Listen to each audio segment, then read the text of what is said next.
En el capítulo de hoy viajaremos al río Nechí, un importante afluente del río Cauca que corre desde la cordillera central y recoge las aguas cristalinas de un bosque húmedo tropical. Aquí, desde tiempos coloniales, se encontraron unos ríos cuyas corrientes traían polvo de oro y se convirtieron en el eje de 3 fundaciones españolas centradas en vetas mineras que, en buena medida, hicieron que el nuevo reino de Granada se convirtiera en el principal exportador mundial de oro en algunos años del siglo XVII. Fue un territorio en disputa, no solo entre invasores y las poblaciones dominadas, sino entre los propios españoles. Esta zona del Bajo Cauca fue disputa interprovincial entre Medellín y Mompox y después entre Medellín y Cartagena. Solo a partir de 1850 y algo, Medellín se hace el control político y económico del territorio. Desconocen los antioqueños ese poblamiento ancestral y básicamente lo que dicen es que esta región es para concesionar. Entonces el Bajo Cauca se pensó desde Medellín para vacas y para minería, no para gente. La historia de privatización de un gran río que vivió el Bajo Cauca es una historia de tratos y negocios que pasaron por diferentes bolsas internacionales. A diferencia de las aventuras de colonos y buscadores de fortuna, allí tenemos un negocio de dimensiones globales que comenzó a ser portada en diferentes páginas económicas del mundo. El interés internacional generó una explotación y destrucción de la selva sin precedentes. El universo virgen de antes, plagado de especies y de biodiversidad, comenzó a ser atacado por los más brutales métodos de minería. Los efectos de siglos y siglos de explotación sin tregua hoy se ven en cada ribera y cada playa de un río del que prometieron oro y ha traído violencia, pobreza y destrucción. La minería sería entonces vista como la locomotora que, al igual que en la colonia, salvaría de la pobreza a un país incapaz de construirse a sí mismo. La privatización del río Nechí comenzó en el siglo XIX, entregándose a diversas firmas extranjeras que se fueron uniendo en empresas temporales cada vez más grandes. Básicamente, el río Nechí es un río que empezó en un proceso de concesión más o menos desde el año 1880, que se instala precisamente la primera draga en el año 1881, se instala la primera draga en el río Nechí. Estamos en ese momento con un código minero de Antioquia que básicamente lo que está diciendo es que paga una concesión por 30 años, se le entrega un título a perpetuidad. Entonces, en la década, en el siglo XIX, muchas empresas acá en el Bajo Cauca, extranjeras, canadienses, americanas y demás, tuvieron concesiones de este tipo. Y una empresa ya en la década de 1910 las compró, varias de estos títulos los acumuló en uno solo, llamada la Pata Oncolmay. Cuando la Pata acumula 32.000 hectáreas, más o menos en títulos, 37.000, perdón. En títulos a perpetuidad, ellos en el año 74 se los venden a Mineros S.A. Con la promulgación de la Ley 20 de 1969, en medio de una negociación de la riqueza minera del país, y en especial el petróleo, el río Nechí se entregó como una mina cuya licencia expiraría cuando el oro se agotara. Ello fue un error, pues entendiendo que desde hace miles de años este metal baja en granos minúsculos desde las montañas, la mina quedó concedida prácticamente a perpetuidad. La última de esas grandes firmas se llamó Mineros S.A.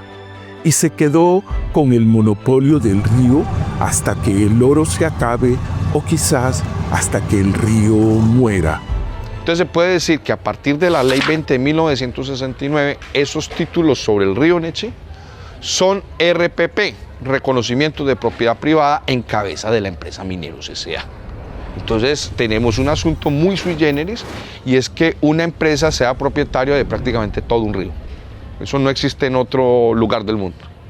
Bueno, hablar del derecho a la tierra en el Bajo Cauca, pero en especial en el municipio del Bagre, nos tiene que remontar por lo menos a 1940, que digamos que estas tierras eran tierras baldías, precisamente porque el Estado las declaró reserva forestal en el año 1959 a través de la Ley Segunda, y entonces en los departamentos de Córdoba, Sucre, Bolívar y parte de Antioquia, la concentración de la tierra fue desplazando a nuestros abuelos y padres.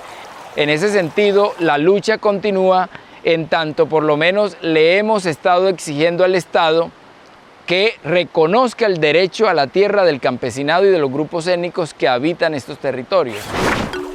En los años 80, el río comenzó a cambiar su curso, pero no fue un movimiento natural. Se requerían sus aguas para poder abastecer un aislado yacimiento de oro ubicado en el corregimiento de Cuturú. Por esta razón, dos viejos puertos, Puerto Claver y Puerto Matanza, dejaron de ser puertos, o por lo menos de aguas navegables o de vocación pesquera. Y en consecuencia entonces, el INCORA ordenó la realización de un estudio de impacto ambiental sobre los impactos pues, que la minería ha causado sobre el río Nechí. Y ese estudio lo hizo la Corporación Ambiental de la Universidad de Antioquia, que existía para ese año, 1991, y concluyó que Mineros S.A. había cambiado el cauce del río en un 78%. Debido al uso de dragas en la minería, habiéndose inventado con otro propósito, hoy tenemos un territorio herido, fragmentado y marcado por su pasado. Cada poblado tiene una historia particular por la presencia de esas empresas, tal como el municipio de El Bagre, que fuera un antiguo asentamiento de la Pato, Conciley, Goldrake. Mineros S.A., la empresa que actualmente explota estos territorios y que heredó todo aquel monopolio creado por décadas, no le quedó más remedio que transformar sus prácticas. Sin químicos hoy emplea, sin embargo, unas dragas de cangilones o dragas de rosario que no son más que unas cucharas impresionantes que penetran hasta 30 metros el lecho del río. Revolver la tierra, incluso bajo el agua, genera sedimentación, levanta metales pesados del pasado y reactiva ese mercurio que se ha venido vertiendo por años al río. La eliminación del mercurio no basta para borrar los enormes daños históricos de una empresa que, si bien ha cambiado de nombre y accionistas, ha tenido presencia por cerca de 100 años en el territorio. Mineros S.A. Lo que ha hecho es cambiar su sistema a un sistema denominado en un primer momento poza semicerrada. Entonces lo que hacen es que las dragas salen del río y pasan a lo que ellos denominan llanura aluvial. Y ahí primero tenían un sistema donde abren una poza, la cierran un poquito, pero los vertimientos siguen cayendo al río, ¿cierto? Después inventaron más o menos para hace 10 años, una que se llama el modelo de poza cerrada. Entonces ya la poza cerrada es que metes esos dragones en un humedal, ¿cierto? Y al meterlos en el humedal, lo que estás es acabando las pozas de reproducción de los peces. Entonces, la empresa Mineros S.A. debe desarrollar un plan de manejo ambiental y a partir de ahí se definen cuáles son las acciones de mitigación para resarcir las afectaciones que ha tenido su actividad en la cuenca del río Nechí. Sin embargo, consideramos que no ha sido una restauración realmente que cumpla el objetivo que la norma plantea, ya que gran parte de las restauraciones que se hacen, cuando se hacen en lugares donde efectivamente no ha habido un impacto importante de la minería. Tenemos varios estudios, sobre todo en la Universidad de Córdoba, donde se han encontrado bagres, eso lo llaman el estudio del bagre amarillo, bagres con 200 veces más metilmercurio del tolerado por la OMS. Básicamente todo está contaminado, pero hay otros estudios que dicen que no solamente son los peces. Digamos, la Universidad de La Salle tiene otro estudio donde encontró mercurio en los tubérculos, en la yuca, en el ñame, en el maíz, ¿cierto? Y también en especies menores, como los cerdos. O sea, el mercurio está en todos lados. La empresa dice, pues yo ya no tiro mercurio. Ay, pero es que usted y sus antecesoras lo tiraron hasta el año 2014. O sea, hasta hace 10 años hubo vertimiento de mercurio desde la minería industrial legal y formalizada, porque la minería ilegal e informal sí lo sigue utilizando.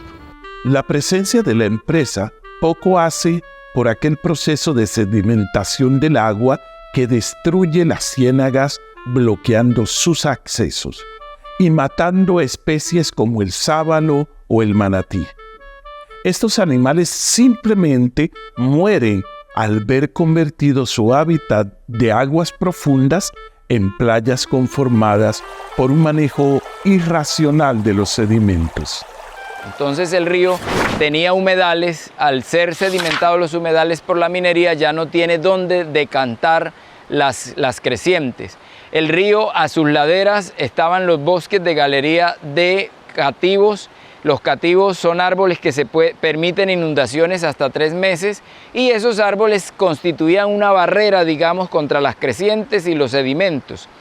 Hoy por hoy los cativos por la gran minería ha sido destruido y digamos que ese hábitat de reproducción de especies, pero también de decantación del río ha sido totalmente destruido y por eso cada vez más las afectaciones del río a poblaciones humanas en sus laderas.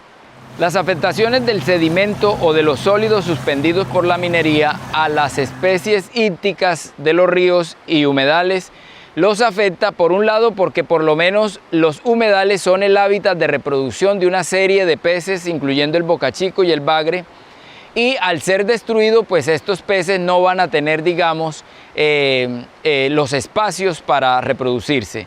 2, el cambio hidrológico del río, o sea, cambia los periodos de inundación y de sequía, hace entonces que las especies pierdan el reloj biológico de los momentos de reproducción, de desove y de posturas en las playas. Este río era un río que el agua era transparente, era claritica, pero de que esas minas han venido, todo se ha dañado.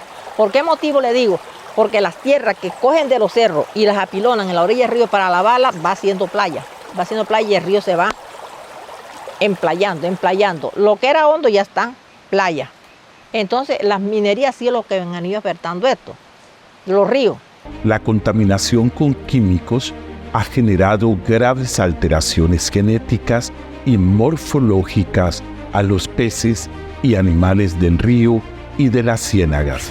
Una de esas actividades es desarrollar diferentes estudios e investigaciones sobre esas afectaciones en el río y los pescadores empiezan a denunciar la aparición de un bagre amarillo, un bagre que era extraño, que no era de la región y que claramente era un pez que estaba enfermo.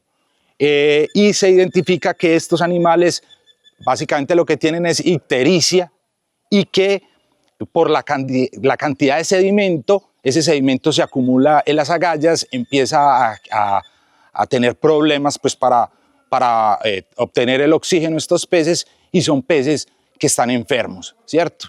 Entonces es una cosa que preocupa mucho a la comunidad de pescadores porque muestra, digamos, una afectación gravísima sobre una especie que es fundamental para la economía de la subregión y para la economía de los pescadores.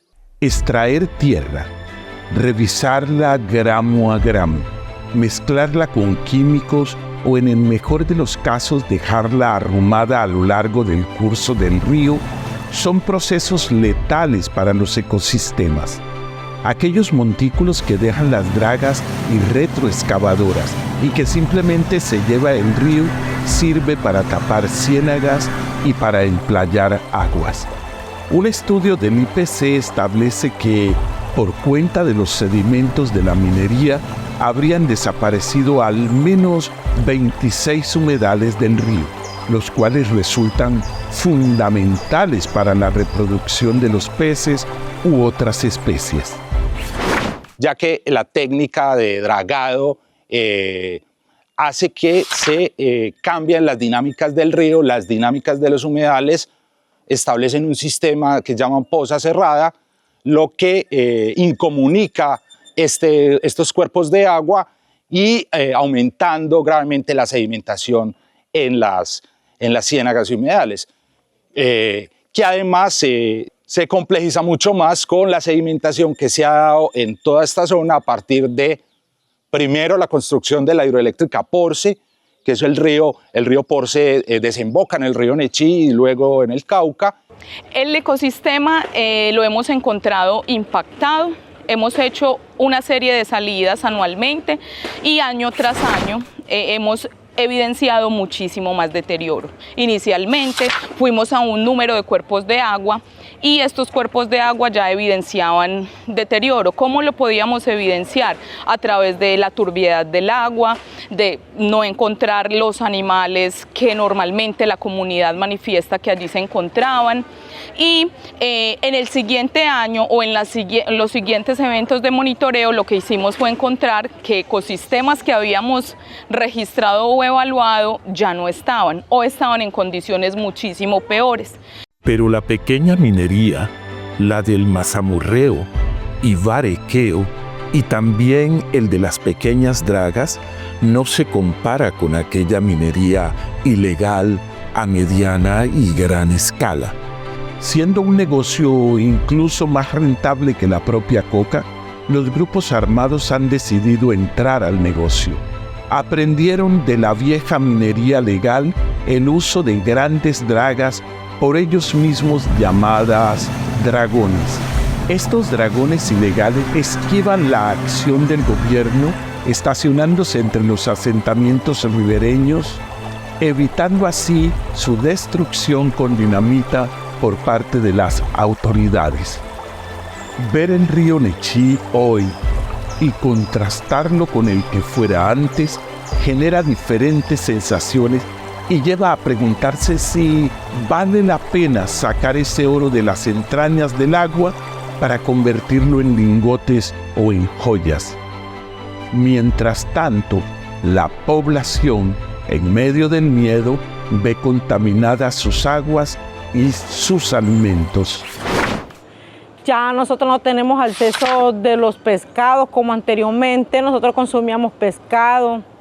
El agua nosotros lavábamos en el río, ya no se puede lavar por los dragones, que ya el agua no se presta, muy sucia, contaminada, porque tiene muchos químicos, la CPM, y ya los alimentos, los pescados ya saben a CPM, a gasolina. La devastación no ocurre solamente en las riberas del Nechí, también en sus afluentes, que vienen de arriba de la serranía. Estamos en el corregimiento El Salto del Tigre, a orillas del río Tigüí. Allí se viven los efectos de las minas aluviales y de vetas situadas más arriba. Pero para acá abajo también, así como le digo, de ahí del puente, del Tigüí para abajo, eso es pura mina. De pronto usted han pasado por ahí, o don Manuel ha pasado por ahí, ha visto, entonces todo eso es... Los cerros los trabajan y esa tierra cae ¿de dónde? En el río, ¿verdad? Las aguas, mire cómo está esa agua, vean. Esas eran unas aguas claritas. Usted se podía ir con el anzuelito a cogerse un pescadito para desayuno y se lo cogía. Pero ahora usted se puede ir con la tarraya y no coge nada, porque usted no sabe si hay o no hay. Vea, aquí la minería para allá arriba, eso es constantemente. Porque yo de aquí no conozco, sino hasta más allá arribita que ha ido con el hijo mío en el Johnson, pero me cuentan que de ahí para allá arriba esos son minerías, digamos que hay desiertos donde trabajan minas. Aquí por lo menos hasta el año 2012 tuvimos a la empresa aluvial Mineros Aluvial arrojando mercurios en las aguas del río Nechí, pero también hoy por hoy tenemos a la empresa minera de minería subterránea también acá en el municipio de Zaragoza, utilizando químicos tales como el cianuro, ¿cierto? Y para nadie es un secreto que estos químicos afectan todas las poblaciones vivas. En este sentido, los peces, afectan los anfibios y afectan obviamente a las poblaciones humanas. En medio de esta situación, las comunidades no solamente resisten, sino que proponen nuevas formas de vivir en la región, entendiendo que la rentabilidad del oro es una ilusión que destruye el hogar y no retorna prácticamente nada. Implementar economías alternativas y transformadoras no son, sin embargo, un reto sencillo. La apicultura hay unos años muy buenos, ¿verdad? Y por el cambio climático hay años que la lluvia es mucha o hace muy seco. Entonces, para la producción de miel se necesitan que las lluvias sean moderadas, ¿verdad? Con sus estaciones normales. Entonces, un año muy lluvioso no hay entrada de miel, hay muy poca, ¿cierto? Entonces, eso nos deja en desventaja de la minería. La minería, por su parte, tiene ventaja en que en el momento de usted hacerla, si tiene suerte, porque aquí sí es suerte, usted consigue, ¿cierto? Y si no tiene mucha suerte, usted daña el territorio, pero se quiebra también porque la inversión que hace se le va a perder. Esa es la ventaja que también tenemos desde la apicultura. Estamos desarrollando procesos que vayan acorde con la vocación del territorio, procesos económicos, tales como la implementación de la apicultura como un sistema de negocio para las familias, la apicultura aprovechando todo el potencial hídrico que tenemos, pero también el tema de la pensión forestal, en tanto estamos recuperando especies forestales nativas que por la tala indiscriminada y la venta de madera, pues hoy están bastante disminuidas y estamos estableciéndolas con fines de explotarlas o de aprovecharlas sosteniblemente a 20 años. La resistencia a entregar el territorio a la minería de oro está en el espíritu de muchos habitantes. Este es el caso de doña Ana, quienes recibiendo un legado entendieron muy temprano el daño que esta minería causa a su forma de vida. Nosotros aquí, el compañero siembra yuca, siembra maíz, siembra plátano. Y yo, como soy la ama de casa, crío el pollito, la gallinita criolla, el cerdo, y de eso nos sostenemos, ¿cierto? El arroz lo trillan, lo mandamos a pilar al pueblo. Y de ahí lo traemos ya para acá. Ya la carne está muy cara, ya la tenemos ahí. Digamos que el arroz está un poco machacadito así, vamos a una gallinita, a un huevito. Entonces de eso nosotros sostenemos. Y así como todas las familias viven. Así todas las familias viven, porque el compañero no le gusta minería. La falta de oportunidades es claramente un aliciente que vuelca a las nuevas generaciones a extraer pepas de oro de las entrañas de la tierra. Sin embargo, es preciso acompañar los procesos de cambio del territorio que emergen de las mismas comunidades. Que hay esas minas por ahí grandes para allá y que sacaban buen oro, se iban, digamos, la juventud, más la juventud que necesitan su plata, ¿sí o no? Porque hoy en día la juventud no tiene trabajo. Como digamos, estos jóvenes que están ahí, estos están terminando todo bachillerato, pero no hay trabajo para ellos. Entonces de pronto, oye, que una máquina está por allá, para esos cerros metida y que está dando buen orito, ellos se van a sacar su poquitico para ellos comprar lo que ellos necesiten. El río Nechí y varios de sus afluentes no pueden seguir muriendo. Un río no puede estar privatizado, pereciendo día a día por la búsqueda insaciable de unos granos dorados que nunca compensarán esta página escrita en los diarios del agua.